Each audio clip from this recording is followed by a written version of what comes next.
America is on the move again. Есть и другие соображения. We're doing this to wake the leaders up. La revue de presse internationale sur Europe 1 en Inde et en Algérie ce matin. Première étape, pas très loin de chez nous, l'Italie. Bonjour Blandine Hugonnet. Bonjour. À la une, à Rome. Eh bien ici on parle de la course à l'élection présidentielle italienne dont la date vient d'être décidée. Selon la Repubblica, les parlementaires qui élisent le chef de l'État seront appelés aux urnes le 24 janvier prochain pour remplacer Sergio Mattarella. Mais à 3 semaines du scrutin, c'est l'impasse totale, prévient le Tempo. Alors que le président italien est censé faire consensus auprès de tous les camps politiques, le dialogue est bloqué à cause du candidat Berlusconi, explique le Manifesto. La gauche a décidé de geler les discussions tant que la droite soutiendra son leader de 85 ans. Berlusconi président, non merci, prévient le Fatto Quotidiano. Le chef de l'État est censé être le garant de la Constitution italienne et il l'a violée plusieurs fois.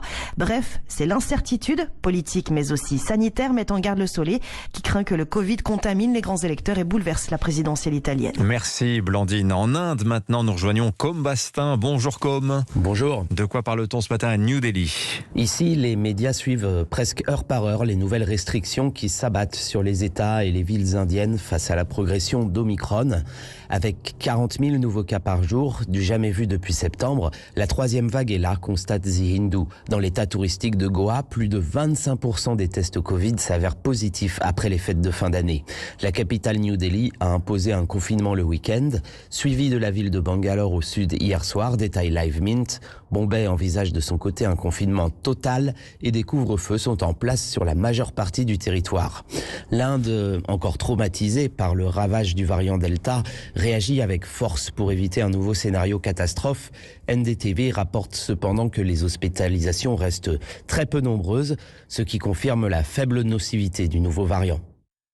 Merci Com Bastin. Enfin, en Algérie, nous rejoignons Nour Chahine. Bonjour Nour. Bonjour. À la une, à Alger.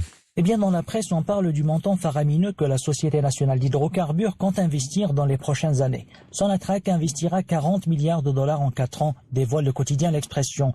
Le journal précise également que la compagnie pétrolière et gazière s'apprête à reprendre ses projets pétroliers en suspens en Libye. Pour sa part, le Soir d'Algérie évoque l'ambitieux programme de Sonatrach qui intervient alors que la crise sanitaire a nettement ralenti l'économie. Des investissements qui pourraient donc générer des milliers d'emplois et absorber une partie du chômage qui a atteint 14% en Algérie. Pour sa part, l'agence de presse APS détaille le plan d'investissement de la Sonatrach pour 2022-2026. Déjà pour cette année, 8 milliards de dollars seront investis dans l'exploration et la production. Objectif de la Sonatrach, répondre à la demande en pétrole et gaz de ses clients principalement européens, ainsi qu'à la forte demande nationale qui progresse de 5% chaque année.